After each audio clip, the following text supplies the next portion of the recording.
L'association des écrivains bretons, par exemple, recense au moins 60 poètes dans ses rangs. Donc ça veut dire qu'en poésie, effectivement, on est présent dans le monde littéraire en Bretagne. Oui, à Carhaix en particulier. Je crois qu'il y a une ouverture ici pour la poésie. On est quand même dans un pays où la tradition orale est encore très forte au niveau de la poésie. Donc ici on est représenté en tant que livre, mais beaucoup de poètes aussi, comme moi, ainsi que Patrice, nous donnons aussi des représentations publiques à travers nos écrits. On fait des récitals avec des musiciens. Et donc je pense qu'on est une terre de l'oralité, pas seulement à travers le conte, mais aussi à travers la poésie. Alors, quels sont tous les deux vos univers au niveau de la poésie, justement ? Moi, c'est une poésie influencée au départ par Xavier Graal, Glenmore, Youn Guernic, les bardes bretons.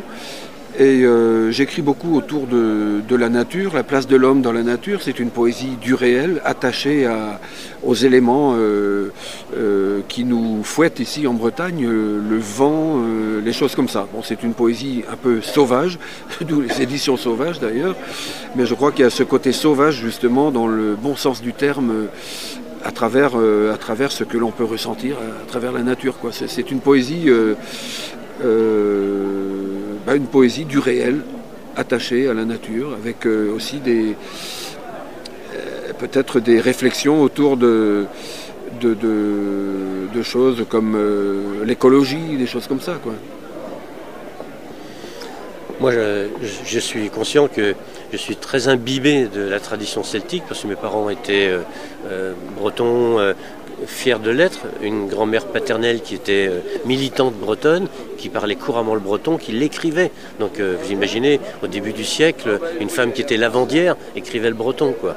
Donc voilà, Ursule Kervarec, c'est ma grand-mère paternelle. Voilà. Bon, moi, je suis donc très imprégné de cette culture bretonne et celtique, mais ma poésie va au-delà. C'est-à-dire que je me sers de ce canevas, en quelque sorte, de ce bain, et dedans, j'essaye de parler de problèmes contemporains. Ça peut être mettre en valeur des personnages ou célébrer des lieux, et les lieux se nourrissent de cette tradition celtique, et moi je me l'approprie et j'essaye d'en faire quelque chose qui soit personnel.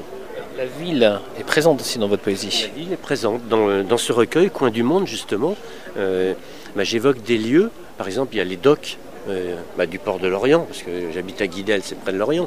Donc il y a un texte qui porte ce titre. Donc je suggère ce que le vent peut faire comme bruit quand il souffle et qu'il soulève les tôles des hangars un peu désaffectés, dans les lumières nuitées, bleutées, hein, vous imaginez ce contexte.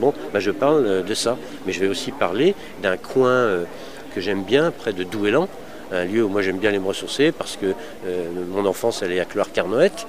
Il y a des lieux autour de Douélan, la plage de Bélangenais, l'entrée de la Laïta. J'habite à Guidel, donc je suis pas loin. Bon, c'est des lieux, moi ça m'est cher, et j'espère que quand les gens lisent ces textes-là, ça leur parle et que ça leur évoque aussi quelque chose qui leur appartient en propre à eux. Un lieu où ils vont se ressourcer, un lieu qu'ils auront connu en vacances, qu'ils ont trouvé magnifique et qui les imprègne de quelque chose qu'ils retrouvent à travers un écrit.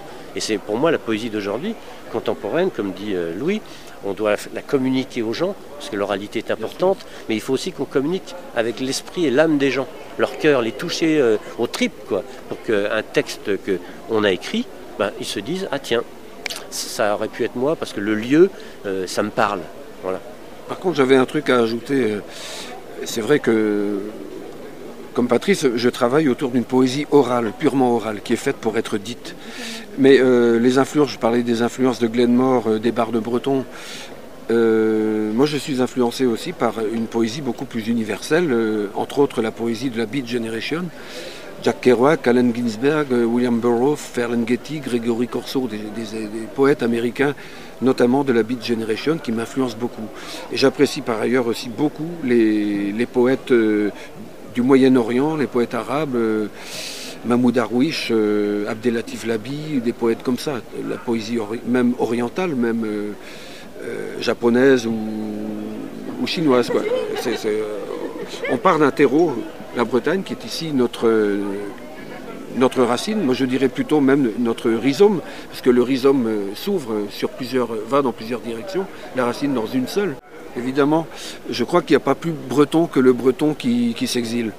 Et lorsque ça m'arrive de partir à l'étranger, parfois dans des festivals internationaux pour la poésie, j'ai forcément quelque chose comme une nostalgie du pays qui me vient, bien que je sais que je ne suis parti que pour quelque temps.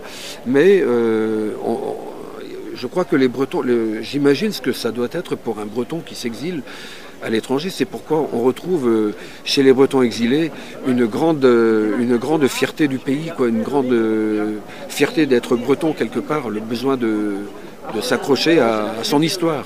Et justement dans Mordre le monde, dans ce livre-là, il y a tout un premier chapitre sur l'Afrique. Au Bénin, où je me trouvais à un moment donné, donc il y a un des textes que j'ai appelé Braise Africa. Je prenais l'avion du retour et dans l'avion du retour, bizarrement, je revenais vers Paris pour rentrer. J'avais la nostalgie de là où j'étais en Afrique. Et je crois que les Bretons ont en eux cette mélancolie lancinante qui les amène à la nostalgie. Je crois qu'on est un peuple un peu comme ça, très, très nostalgique, un peu mélancolique. C'est quelque part dans nos gènes cette chose-là. Et j'avais la nostalgie de l'Afrique, alors que je ne suis resté que 15 jours. Et quand j'étais en Afrique, j'avais la nostalgie de chez moi, quoi. Il y a toujours une nostalgie de quelque chose. On dit on irait en breton, la nostalgie. C'est très beau en Irèse. Et il y a des lieux comme ça qui nous transcendent chacun. À partir de notre fond de commerce qui est la culture celtique et donc bretonne, eh bien on va voir ailleurs s'il y a des synergies avec d'autres auteurs. C'est pas un hasard si Louis et moi faisons partie d'une anthologie qui s'appelle donc Traversée d'océan, qui est bilingue entre 15 poètes bretons, dont nous sommes, et 15 poètes de la province de Bahia. Bon, ce bouquin, il est entièrement traduit. C'est aussi parce qu'il y a eu des liens entre des auteurs et des gens qui ont servi de lien entre les deux communautés et qu'on a réussi à faire ce projet qui est quand même a priori difficile. C'est loin le Brésil, il faut y aller. Il faut que le projet aille au bout, c'est compliqué. Et bien ça s'est fait.